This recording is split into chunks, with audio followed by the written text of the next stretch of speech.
Nathan, welcome to our Coffee With series. You're actually our first one in Brisbane, so thank you. Thanks for the invite. For those who don't know, Nathan was actually top 50 CIO in Australia in 2019, so that must be a great recognition to have. And just before we really get into it, how cool is it that Brisbane have been nominated for the Olympics? Mate, I think it's a fantastic opportunity. I went to the Commonwealth Games. It was amazing to see that and the athletes there. I think it'll be that sort of renaissance for Brisbane, help put us more on the map. And do you think it will have an impact in the tech space and really drive innovation in the local marketplace? I think so. Like, we're already seeing that with the pandemic. People are moving up to Brisbane. They're making that sea change. They've obviously got that flexibility. I think this will just help drive that, right? You kind of, you can tell the memories of Sydney and Sydney 2000. It's still quite early in our minds. I think that'll maintain in Brisbane, put it on the map, understand that it isn't, sort of a small country town that a lot of people think. You do sort of see that, if you look at overseas in the US, they have these head offices that are very much distributed across a whole heap of cities, and we sort of had that real concentration of Sydney and Melbourne as seen as the where you want to put your head office in Australia versus Brisbane. And there has been those few organisations, and obviously the government here is competing very hard and providing incentives to set that up and see it as an alternative location. It's funny, like when you sometimes look back on your career, whilst I'm sort of getting a little bit longer in the career, I'm probably still mid-career, and I talk about leadership with some of the teams at Gallagher Bassett where I work, and they sort of say, where did you first start? And what was your first job? And I said, my first job was sound and vision at Kmart, back when you could buy VHS cassettes and CDs, and just sort of how quickly that first job of where I started in school is sort of non-existent anymore, right? Or that concept of buying a CD or a video. Exactly. Right. Blockbuster and all of those things. So you sort of started there. But actually originally I was going down the path of engineering and moving down sort of a mechanical engineering path, and started with a company back then called Asenco, which at the time was actually only a small Brisbane and a Perth base, and now they're a global multinational. So they were quite a small business back when you started working with them in an engineering role. The head of IT left the business, and back then they kind of went, you know a little bit about IT, can you help us out? And kind of fell back into IT from that aspect, right, and started doing that role. And then progressed from there to an outsourced provider that specialised in legal and accounting, sort of those practices, who were sort of small businesses, right? They were sub 100, some 150, who didn't have the scale to hire their own people. So they outsourced effectively everything to us. And that was also where my first sort of foray into leadership was, in that organisation, sort of as that business grew.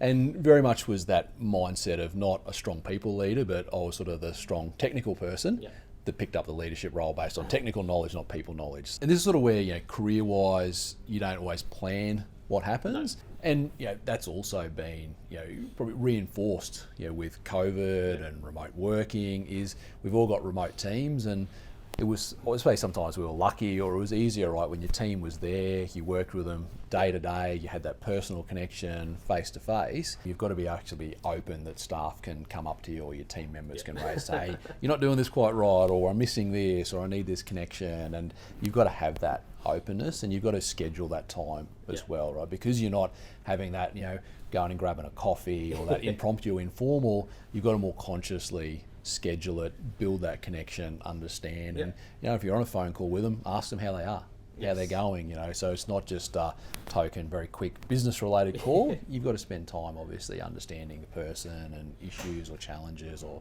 just how they're going. So some days, you might do a 12 or 14 hour day, and being a global business, that is part of the challenge, right? This is get the US time zone, you're starting early, but if you've got something in the UK, that's a later phone call. So you do sometimes find you have very big days, but you've also then purposely got to go, I'm going to segment this day, or I'm going to do a bit different, or I might start a little bit later this day. But that is that risk, right? As in, you don't have to commute. What are you going to use your commute time for? And do you then work more, or do you have to create that? So it is definitely a more conscious decision, whether that's they go out for lunch, or they'll go and just go for a walk, or more conscious. And I'm also, and myself and our company actually as well, like my boss and the leadership team is very much around, don't work on weekends, minimise the after hours work, you don't need to respond to those emails, etc. So it's also a conscious part for the organisation as well to sort of minimise that enforcement. And my boss is very good about that, right? Is take some time. You've done a huge amount of overtime. how about you take some downtime this week and things. So you've got to be very supportive. You've got to check in with your team and just create those opportunities. But definitely, I think it's that, we always probably go back to that work-life balance. Yes. But to me, it's more you've got to consciously make that decision. And we're always so hung up on that 9 to 5 grind. I still find myself, if I've worked really late or really early, I still have in my mind, I've got to work between 9 to 5. Not that, hey, you've done a whole heap of extra time, you need to balance that out. And I think it's sort of, if you looked at COVID, there was, from what we saw, people weren't changing jobs. No. Unless they were effectively forced because of downturn or the organisation. But if you had a steady job in a business that was doing okay, people were staying put. And so we saw this massive increase in retention. There was low churn in the organisation, which in turn I think doubled that now there was sort of this pent up demand, right, where some of those people probably would have changed jobs previously. So you're also seeing an increase in people changing jobs because it was a very low, and there's that sort of market churn now. But there's a whole heap of other factors at play.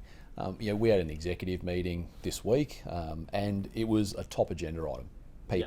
People retention, number of vacancies, what are we doing for our team members? So I don't think we truly knew as an economy just how much we were propped up by immigration into this country, and it sort of put that massive light on it. And you look, we're sort of down getting towards the low single digits of unemployment, but I'd probably argue that's probably getting close to near zero unemployment because if you took those factors, a lot of those people for various reasons may not want full employment. No. Or they may not want those opportunities, or they're looking to work part-time and do things for themselves. So I just think we're getting close to a point where the roles are full, and we are sort of all struggling over the same talent, attracting the top talent, and there just isn't those people moving. We're not getting new people immigrating. It's just, a perfect storm. So again, we took that, day one COVID, what's people got? Have they got a PC at home? Have they got this equipment? What do we need to do? To then going, what is the optimal solution for home? What can we provide them? And is that, a hard phone on their desk at home if they're a contact centre team member, webcams, dual monitors, what's their desk setup, what's their chair, all of those components to then go, let's optimally set up our team members at home, just as well as they were in the office with all of the functionality. The one thing, like you touched on the water cooler stuff, I still think that's the unsolved aspect of, you want to connect with 3 or 4 people in your office, you can just grab 3 or 4 people and you can quickly solve it and workshop and it's done. You then find, I've got to go and book something in, or how do I get those 3 or 4 people? I've got to go and set up a meeting. And look, I didn't come into IT sort of traditionally. I'd sort of gone down an engineering path and then went through that aspect. I didn't have a degree starting out in IT. Subsequently, I did a degree and working full time. So you just really need to embrace, find an opportunity and do that, either cross-skilling, what's a similar thing that you're doing today versus what can that be applied. And again, from a career aspect, I would say don't predetermine what your career is going to be, and you find that sometimes you'll speak to someone and you'll say, early in their IT career, what do you want to be? And they'll say, I want to be an architect, or I want to be a CIO, or I want to be this, etc. Your career is going to change, opportunities are going to present themselves. You don't want to be closed off to something that might be right there in front of you because in your mind you've got, I want to be X, and you'll turn that down when that might be the greatest opportunity. Maybe we're a little bit, spoilt for choice when it came to candidates or people applying, and now the market's not there.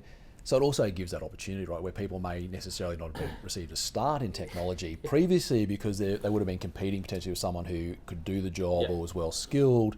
That's a different aspect now. So actually give it a go.